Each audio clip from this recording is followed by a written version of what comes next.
akan saya berikan materi sampling dan analisis udara emisi yang kedua ya. Yang pertama kita telah pelajari bagaimana metode analisis gas ya untuk sumber yang tidak bergerak. Misalnya metode analisis untuk SO2, gas SO2 ya. Kalau untuk udara ambien, maka metode analisis gas SO2 udara ambien itu menggunakan penjerapnya TCM ya, tetrakloromerkurat.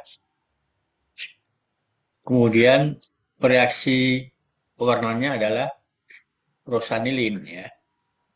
Sehingga antara SO2 dengan pararosanilin itu akan berreaksi membentuk senyawa kompleks. Bukan senyawa kompleks itu maksudnya. Jadi SO2 akan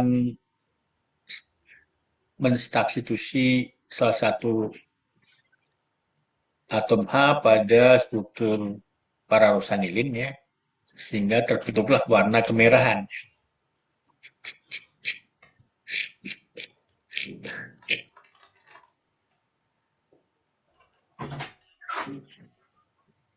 Dan dianalisis menggunakan spektrofotometer. Nah, untuk udara emisi, karena kepekatannya biasanya jauh lebih tinggi dari udara ambien, maka metode analisisnya untuk gas SO2, SO2 ditangkap dengan hidrogen peroksida 30% ya, dan akan terjadi reaksi SO2 dengan H22 menjadi H2SO4. H2SO4 bisa dianalisis menggunakan metode titrasi asam basa atau menggunakan metode turbidimetri ya, spektrofotometri dengan bereaksinya barium klorida, atau bisa juga dianalisis menggunakan ion kromatografi ya. Nah, yang dibakukan di SNI itu baru yang gravimetri, titrasi, dan turbidimetri ya, spektrofotometri. Itu bedanya antara metode analisis SO2 udara ambien dan udara emisi ya. Untuk NO2 juga sama, berbeda reaksinya maupun metode analisisnya. Nah, di dalam PPT yang pertama, yang saya sajikan hanyalah pokok-pokok dari prinsip-prinsip dasar dari reaksi-reaksi kimia itu. Nah, tugas mahasiswa adalah memperdalam reaksinya supaya jauh lebih paham ya, dan usahakan bisa menuliskan reaksinya. Nah, itu metode analisis ya. Nah, hari ini akan kita lanjutkan bagaimana samplingnya, ya, samplingnya ya.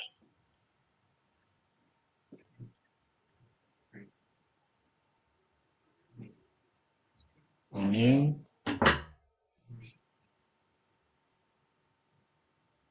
bentar ya, ini.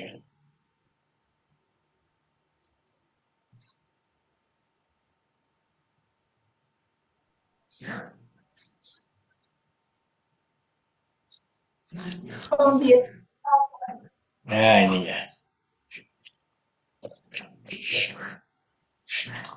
Kayak gini materi sampling dan analisis udara emisi 2 ya. Lanjutan yang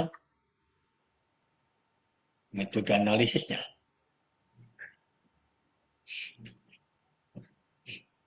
Nah, di dalam sampling udara emisi sumber tidak bergerak, ada dua metode sebenarnya ya. Yang pertama disebut stack sampling. Ini prinsipnya adalah grab sampling. Grab sampling itu grab uh, sampling sesaat ya. Caranya petugas sampling itu harus naik ke uh, puncak dari cerobong. Jadi cerobong asap. Kalau steknya atau cerobongnya tingginya 100 meter, ya kita harus naik sampai 100 meter.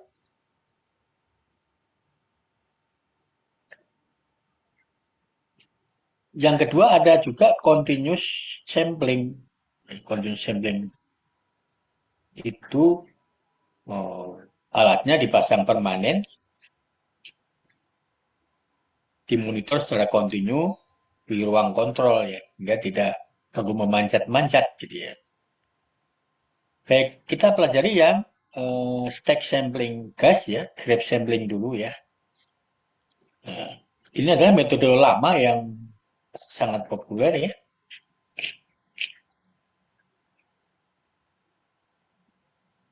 Prinsipnya adalah gas yang di dalam cerobong ini ditangkap atau diserap atau disalurkan ya sebagian ya, sebagian.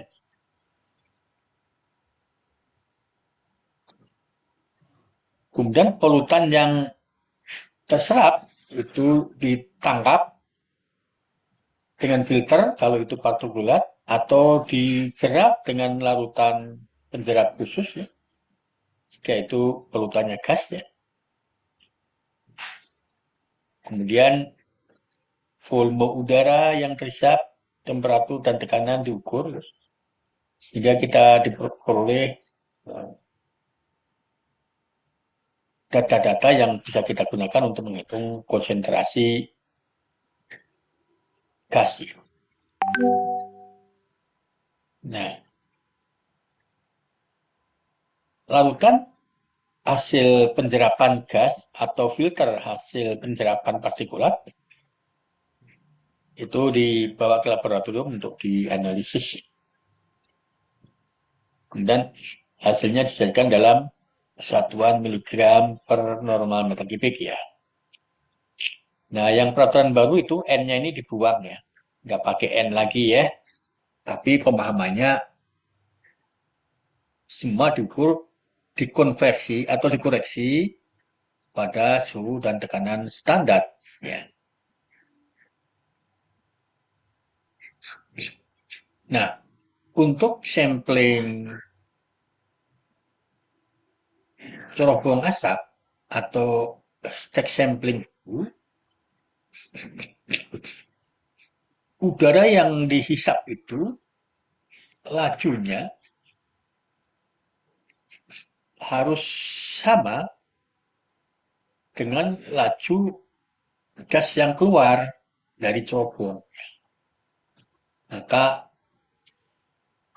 disebut isokinetik.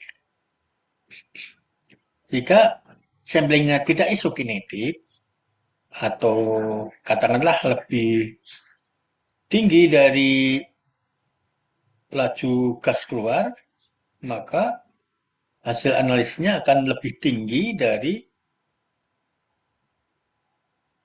konsentrasi gas yang keluar dari cerobong. Tapi kalau laju penyerapan gasnya lebih rendah dari laju alir cerobongnya, maka hasil analisnya akan lebih rendah dari konsentrasi gas yang keluar dari cerobong. Oleh karena itu, di dalam sampling yang diperhatikan adalah laju alirnya itu harus sama atau isokinetik.